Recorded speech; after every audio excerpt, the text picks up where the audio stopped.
Happy Hogan's Day. Written and illustrated by Eric Houghton. Narrated by Eric Houghton. Daddy, tell us the story of the Hogan elf again. Father gathered the children near the fireplace. Empty stockings dangled from the mantel as the fire crackled below them. Once upon a time, in Santa's village, there lived a misfit elf. Did he want to be a dentist? Asked Louis. Was he actually a man? Asked Lucy Marie. No, Father laughed. Why was he a misfit elf, Dad? Asked little Clarence. Because this elf liked to build toys, Father answered. Don't all elves like to build toys? Teased Louis. Now, children, are you going to let me get through this story or what?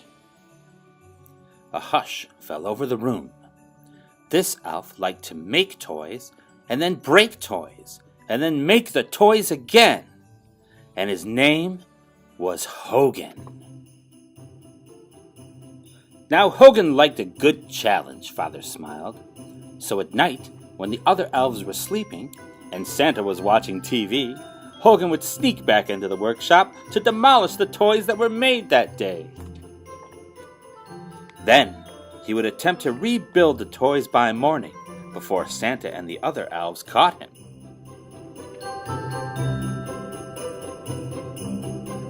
Did they ever catch him? Asked Lucy Marie. Oh, yes.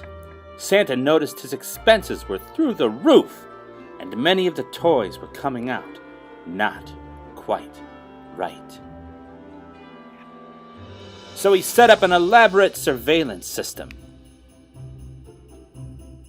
They caught Hogan red-handed 10 days before Christmas. What did Santa do? What did Santa do? The children asked. Father's brow furrowed. The Hogan elf was banished from Santa's village forever. I feel sorry for the Hogan elf. Not me. Did he freeze to death? Asked Lucy Marie. Did he get eaten by a abominable snowman? Asked Louis. Oh no! The Hogan elf lived. He found a new home. And he set out to create his own holiday, Hogan's Day, 10 days before Christmas, on December 15th.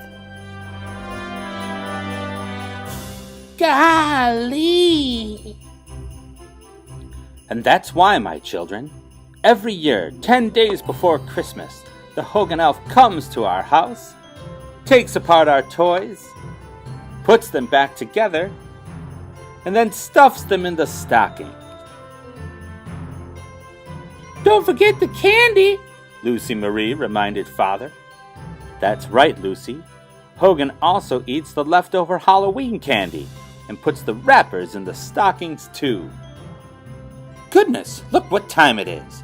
And on a school night, I hope the Hogan elf doesn't skip this house because some little children aren't tucked in yet. The children jumped up and danced around the room. Hogan elf, hide your toys! They laughed, sang, and ran upstairs to hide their favorite toys.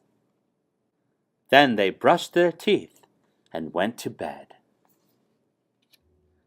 Little did they know, Hogan had already collected the toys that he would need.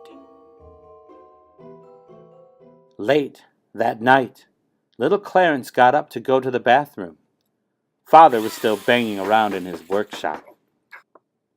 The stockings were still empty. Maybe the Hogan elf did skip our house, he whispered sadly, and went to sleep. Time to rise and shine, Father called up the stairs. It's Hogan's Day morning, shouted little Clarence. The children raced downstairs to find their stockings plumb full of Hogan's Day goodness. Did the Hogan elf come last night? Father smiled. You bet he did. I got a rhino shark butt, exclaimed Lucy Marie. My Super Ranger has 5 heads. bragged Lewis. I'm gonna name you Giraffetopus because you're part giraffe and part octopus, said little Clarence. All right, kids. It's time to get ready for school, said Mother. You can play with your new toys when you get home. I can't wait to see what the other kids got from Hogan Elf, Lucy Marie laughed as she stuffed Rhino Sharkbutt into her backpack. It was a Hogan's Day miracle. The end.